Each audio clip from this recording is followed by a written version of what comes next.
Alright, so it is the day after the draft. And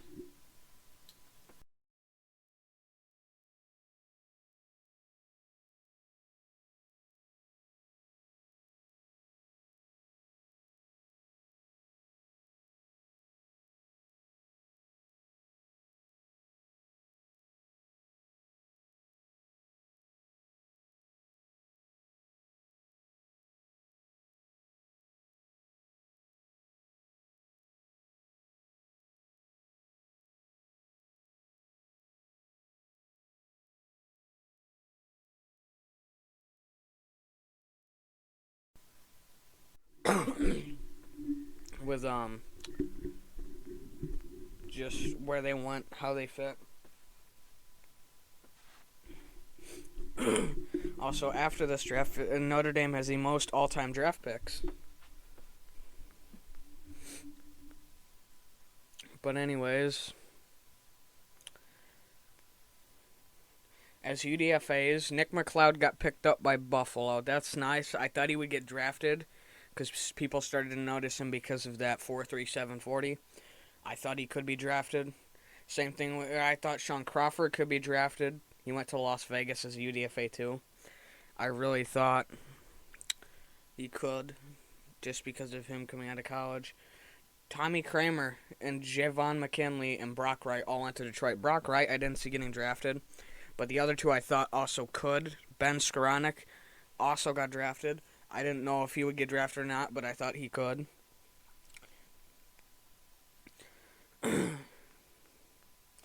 Not only that. Alright. This was a chaotic draft. When I saw so many names come up early, I'm like, are we sure? Can we check that again? But I'm glad, very glad that Notre Dame could get guys in. I'm glad that there was guys picked high. Owusu-Koramoah fell. I got a lot to say on that. I got a lot to say.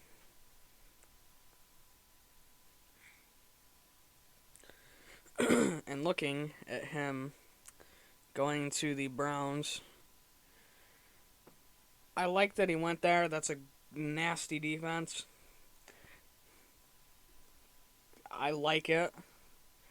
He should have been a first rounder. I don't agree with him dropping that low. We have no reason that he dropped that low. We were hoping he would fall to Philly's next pick, even though Philly wouldn't have drafted him because Howie is stupid. But anyways, he did very good. He did. Did very good in college. I think he can do very good at the NFL level, especially at the Browns. I did want him to go to Buffalo, though, the most. I was hoping Buffalo would take him at 30. Because that's such a young team that needed a linebacker that I thought he would go there. I don't know why he dropped so far as he did, but he dropped. Philly should have picked him, but that's another story. Because there's some prospects that I get it, there were team needs, but others I'm like, wouldn't you want to go for best player? Because that's someone who can play multiple different spots, especially Philly. A lot of Philly fans, including me, were saying, you don't pick a lineman with injury concerns when you have Jeremiah Owusu-Koramoah on the board. You don't. Why did Howie do it? Because he likes building from the trenches, even if we don't need it. Like, people are complaining, our offensive line stuff. We have one of the highest paid offensive line coaches. He's called one of the best offensive line coaches. Let him develop young talent like Mailata, who has become a starter level guy. You need to let him work his magic, and if it doesn't work out after a couple years, after 3, 4, then let him walk. But you can't give him 2 years and then go, all right, we're done with this guy. We're gonna draft another guy, and I'm sitting here like, why would you let a guy who you're in the middle of developing walk. Just have some new guy come in that you have to start development from the beginning. But it's beyond me. I'm not the GM, so what do I know? I'm not an NFL personnel, so what do I know? But he was a good pick, great pick in the second in general. Browns fans should be very happy with what they got. And honestly, he can play. They call him undersized. They could play him at safety and corner. They could try to bulk him up and keep him at linebacker, but you gotta know the concerns with bulking him up. And honestly, at this point, you just gotta say, well, he's versatile, and you gotta leave him like he is, and you can move him. Next, Liam Eichenberg. Now this one, I thought he could have been a first rounder or a second rounder. You never know. That's why I was going, well, you don't necessarily know where he could go. He could have gone anywhere from the first to the high third. And there were so many guys that dropped in this draft that I'm like, well, I don't know what's going on. Nobody did. So many guys dropped. And Eichenberg, you can say he didn't drop. You can say he did drop. It all depends on where you see him. He went at the 42nd pick. And he went to Miami. That's a young team. They're building something there. But they just need a few more guys to get there.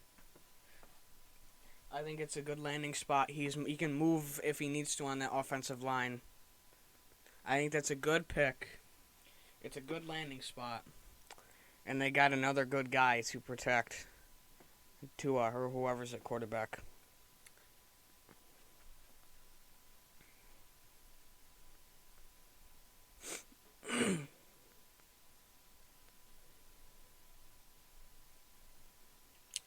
Next, Aaron Banks. Now this one, he went higher than I thought he would. He really did. I was like, well, he's going to go in the third round. I had him projected a third round guy. He went in the second. I'll give it to him.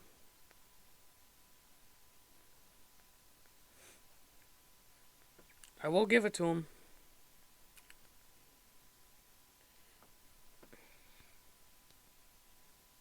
Now I'm trying to line up all the picks, but I guess I'm just gonna go to ESPN and just scroll through the draft list.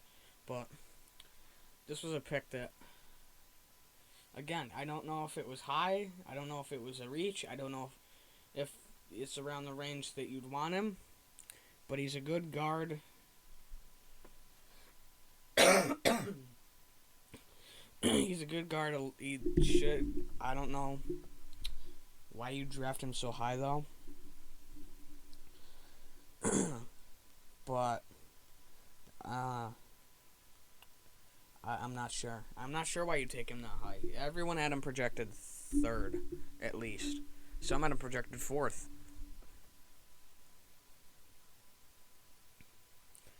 But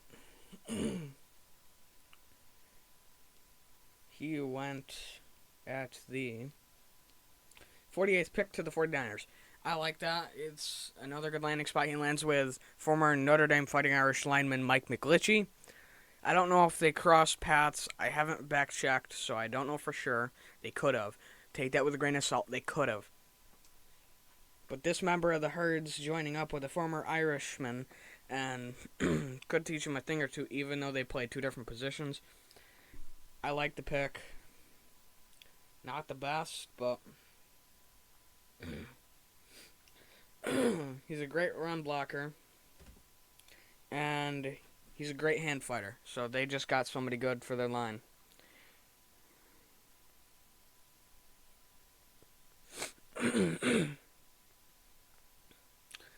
Next, in the third round, was who was the next? I want to say it was Tommy Tremble that was the next one drafted. No, it was Robert Hainsley at the 95th pick in the third. He went to the Bucks.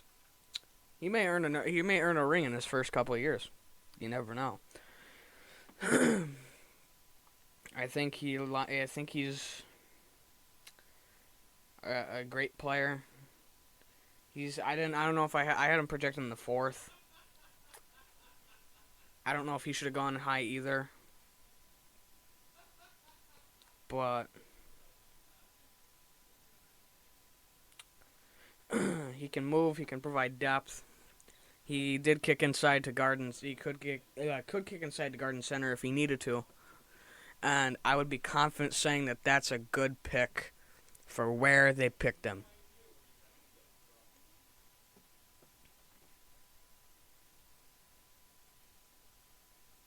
And in the third, I did miss. Tommy Tremble got taken 83rd by the Panthers. Now, I'm not sure it's the greatest fit. I'm not. But they did lose one of their better blocking tight ends. So they just got somebody who is physical, seeks contact, kind of like Claypool, where he will go for contact. He likes to be physical. He likes to dominate in the blocking game.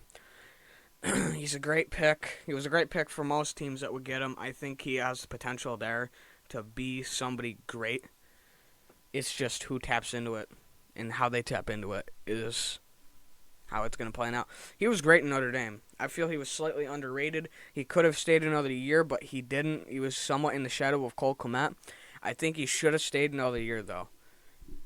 Though this was somewhat of a shallow draft with only two tight ends going in the first two rounds, I think he could have waited another year and potentially built that stock a tiny bit more. Even so, just playing in Notre Dame. Because you take the extra year if you need it. Next is... I don't think there's anybody else in the third that I remember. Hold on. Did I pass it? No, it's not the next round. Next round, I think the next one's Ian Book, if I'm not wrong. Was the next one drafted? Yes, Ian Book at 133 to the Saints. Now, I'm not sure about this pick. Winston's not mobile. Taysom's mobile, but he's a gadget guy. He's not somebody you're going to put in the pocket, or he's not someone you're going to put behind center and have him throw 30, 40 times sometimes. That's not a guy you're going to do that with. And you've got Book coming in who is mobile. You're going to have to build to him if he's going to be your future for your mobile guy, because he likes to scramble. Now, sometimes he likes to scramble on plays that he doesn't need to. That's one big weakness for him, but I think with the right guy coaching him, it can get better. That's a thing you can teach. That's a thing you can coach. I know. Or the NFL will just set you straight from hits from defensive ends.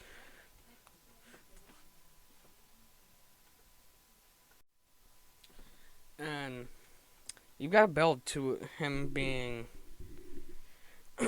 just a runner. And he can move. He can definitely move. There's no doubt about that.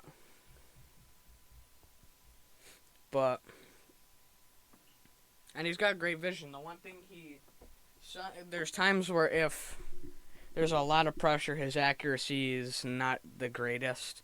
But that's another thing that can be worked on and taught. Not really taught, but worked on more or less. And he's not the best deep ball thrower, but that's not what you get him for. You get him for mobility when the play breaks down. That's what he was known for in Notre Dame, was moving. And when the play breaks down, he's gone, and you're going to have to contain him. That's what Clemson had to do. Clemson had to contain him and worry about the run game together. They did that well, but Book still got opportunities to scramble here and there, and he did that. They couldn't contain him fully. Now, is that him or the offensive line? I'd say a little bit of both, but that's depending on who's judging. It all depends on that, but all in all, I think it's a good pick, but they got to mold their offense in the future to what he plays like. Because I don't think right now it's going to be molded to what he plays like, just coming out of the Drew Brees era and having Winston as in under center. Because Winston's not really a mobile quarterback. And right now, I was telling guys in the stream yesterday, when he got picked in Lindy's stream, he's a guy that's mobile, and he's a guy that's young and fresh. He could go in as soon as next year or two. Who knows?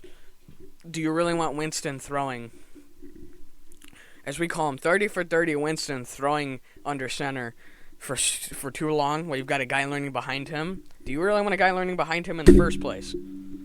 I wouldn't. But at this point, it's more of a thing of when do they get him in? How do they get him in? What do they do around him that can make him great? And a couple other factors that have gone into so many Notre Dame quarterbacks, and I think sometimes they don't land in the best positions. So right now I'm thinking, if you're a Notre Dame fan or a Panthers fan, you're hoping that he landed in the right spot and they coach him up the right way. Or else it's game over. Because in the past, some Notre Dame quarterbacks, and I've said this before, haven't been put in the best situation and haven't been coached up the best way. Brady Quinn.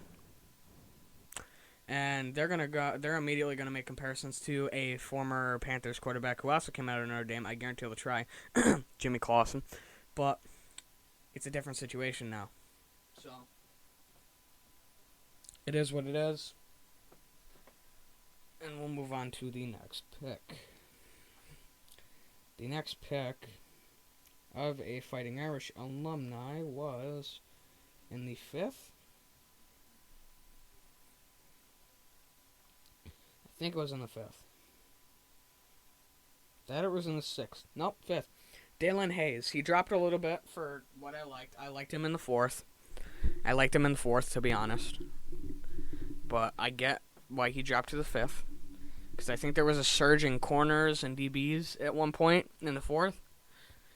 And then there was not in the 5th and 6th really a lot of corners and DBs coming off the board in general. So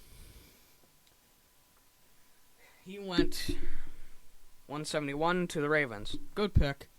He went to a good team. He can drop underneath. He can drop into underneath coverage. He's strong, and he can set the edge against the run. It's a great pick. I like where he's going. He can line up on a good line. Although I think they just lost a couple linemen over the past year or so. But depending on who's there, he could be behind some good people. I like it. I like the pick. He's not going to be a guy that's going to potentially start in a couple years, or he could be the guy that starts in potentially a couple years. You don't know. We'll see what happens there. I'm confident. I'm very confident. Next, and I think the 6th round. In the 6th.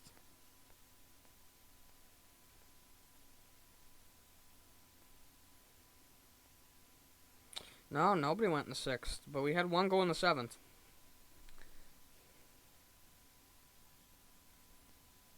And I think it was Skowronek was the only one that went. Yep, Ben Skowronek out of Notre Dame, the big wide receiver, formerly from Northwestern, 6'3", 220. And he's a big receiver. I think he can fit there, but the problem is they're going through a rebuilding phase. They just got Matthew Stafford. Stafford's a good quarterback, but that team's in shambles. They're not great on offense. I mean, yes, they've got Cooper Kupp and Cam Akers and Stafford. That's about all I can name on their offense without looking at it. But they got a guy he's got reach. He showed that. He can reach for the ball. He's going to be bigger than some outside corners, and if you're going up against a team like the Eagles who have a very small corner room with only one guy over 6 flat, he's going to dominate those guys. He's a great route runner. He can create late separation, but he's not explosive. But you're not going to see him be explosive to get space. That's not what he does. And he doesn't have great speed, but that's not what you're going to see from a big jump ball guy. You're going to see him more just say, hey, mine, and he's going to snag the ball out of the air. He's a guy who's going to create late separation and snag the ball. He's not somebody who's going to have great top-end speed and create separation without using his size to his advantage. Claypool came out using size to his kind of advantage, and look how he's working right now. It could work out for Skoranek, even though he got drafted later and he's not as great of a talent. I think he's got a lot of potential. I think he's one of those later guys that has high potential, low floor. That's what I think. But that was the last Notre Dame guy off the board, and then you had the ones that I talked about earlier that came off as UDFAs and where they went.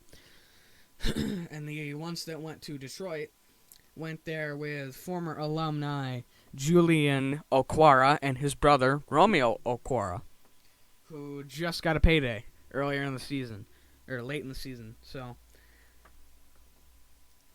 someone tweeted out that they're turning into North Notre Dame.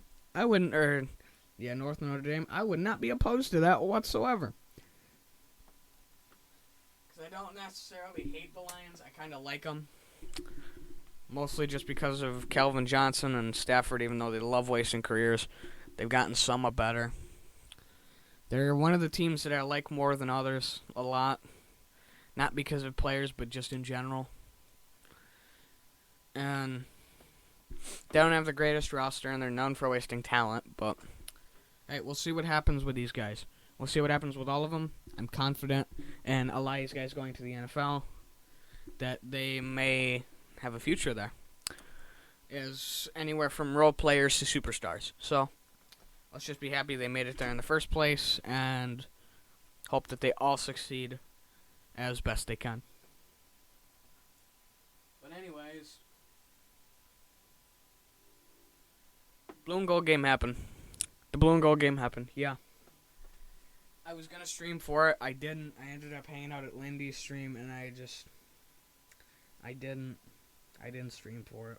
I wanted to very bad, but I didn't. And I didn't end up catching the more of the game than I wanted to. I wanted to catch the whole game too, but I didn't. But looking at the stats, I think it was the blue team won 17-3. Yeah. Blue team won 17-3 over the gold team. You had Cohen versus Pine, I think it was, and then Butchner came in at one point and went 3 for 3 on his first 3 passes. I find that funny. And somewhat scary. Yeah, it was a blue win, 17-3. And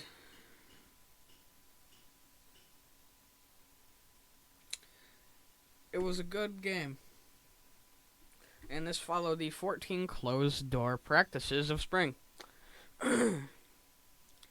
We got to see the lights. We got to see some new guys that haven't got much playing time, which is very exciting. I'm glad we did, and I'm excited.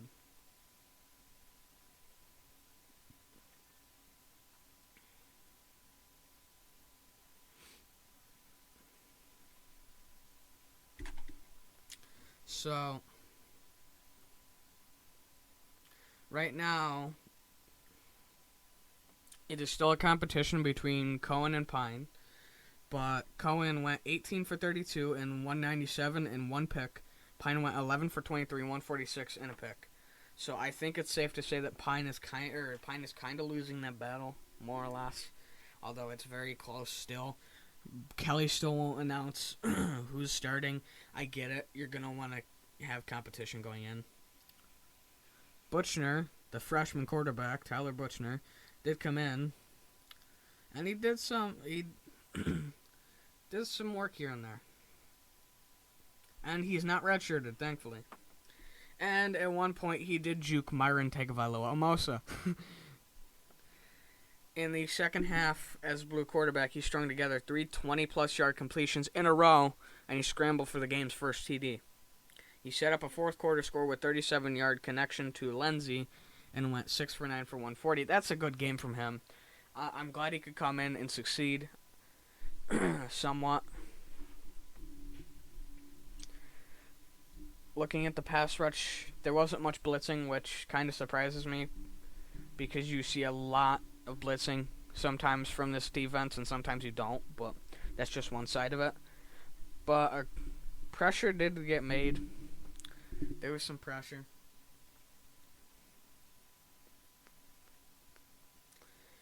Now, the starting lineups looked like Pine was the blue quarterback, Tyree was the running back, Lenzy, Lawrence Key is the third, Jordan Johnson and Xavier Watts. Jordan Johnson I'm very excited about this year, and so am I for Lenzy.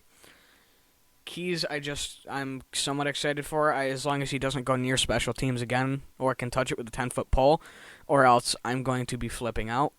Because that worked so well last time when he fumbled multiple kick returns or punt returns. One of the two. Actually, it was punt returns because Chris Tyree's on kick returns. He fumbled multiple. So I hope he can't touch special teams with a 10-foot pole for the rest of his career at Notre Dame.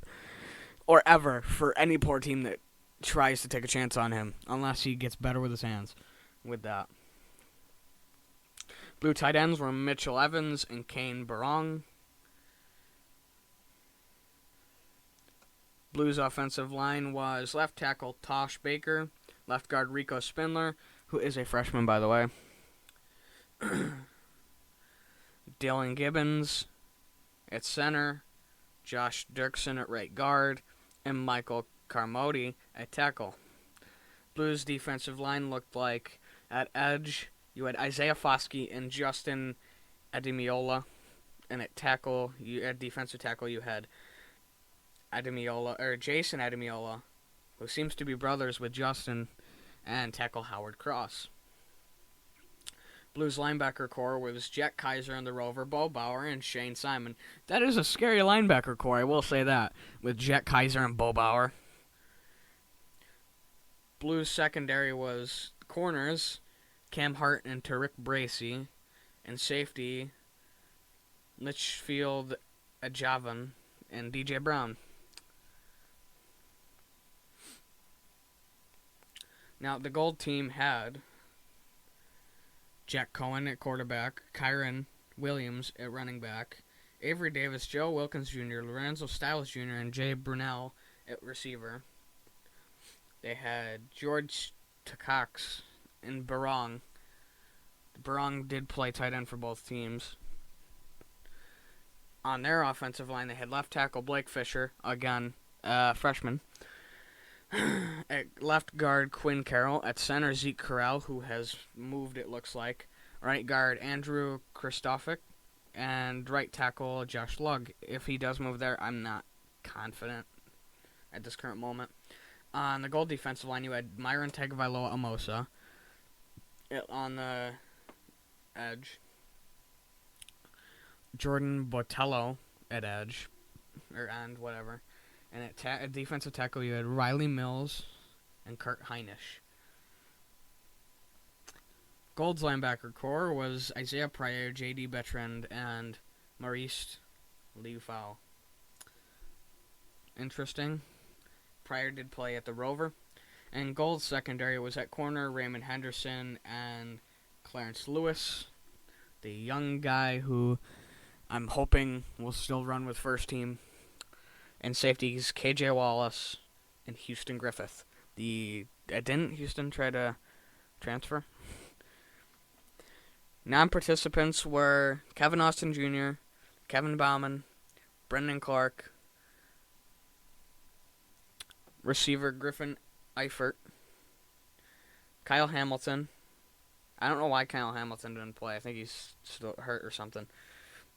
DT Jacob Lacey, receiver Greg Maley, tight end Michael Mayer, linebacker Paul Moala, offensive lineman Jarrett Patterson, long snapper Alex Peish, DT Gabe Rubio, defensive end Will Schweitzer, offensive lineman Hunter Spears, and linebacker Drew White. Those are the couple names that we're missing that I was looking for, like guys like your Drew Whites and Dret Patterson, Paul Moala, Michael Mayer, Kyle Hamilton, Brendan Clark, Kevin Austin, maybe even Hunter Spears, Alex Pitish. In the first quarter, Blues scored on a Jonathan Dewar 27-yard field goal. In the second, Harrison Leonard had a 37-yard field goal. So 27 and 37-yarders in the first half were the only scorers. In the third quarter, Butchner had a 7-yard run to make it 10-3.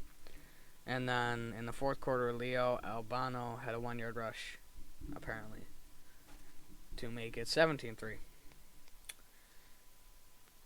That's interesting. That really is.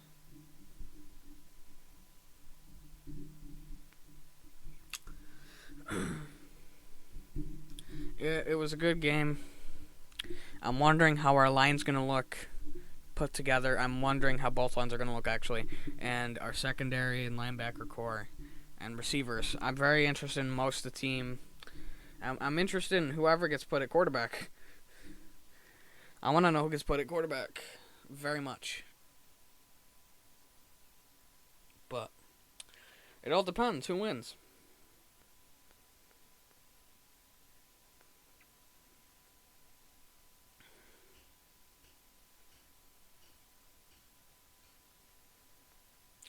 So right now, looking at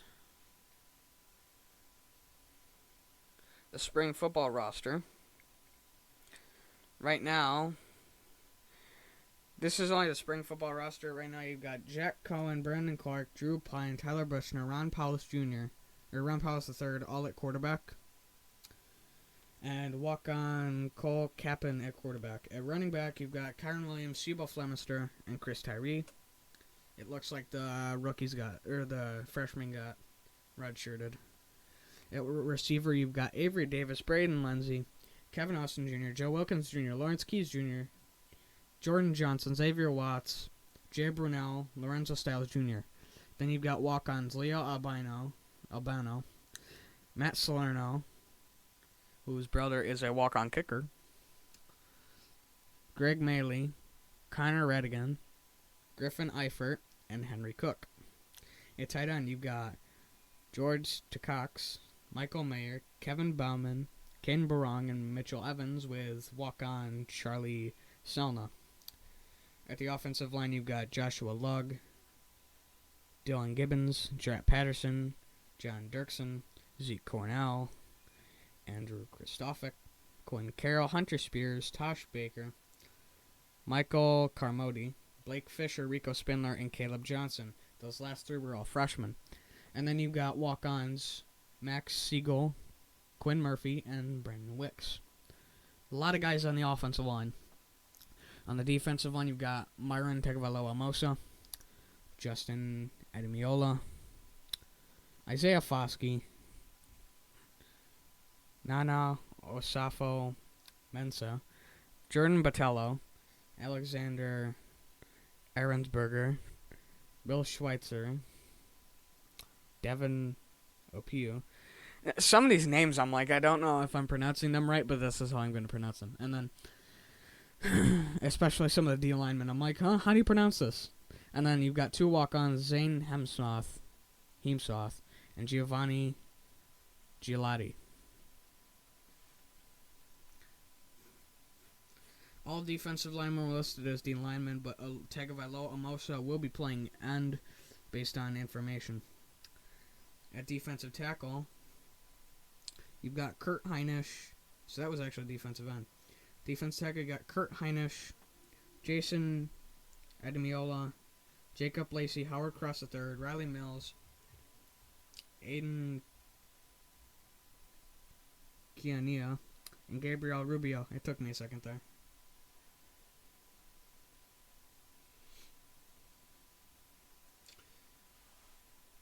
At linebacker, you've got Drew White, Isaiah Pryor, who is going to be a rover, Bo Bauer, Shane Simon, Paul Moala, who's going to be a rover, Maurice Liufau, Jack Kaiser, Asita Ekwanu, and J.D. Bertrand. Pryor was listed as a DB,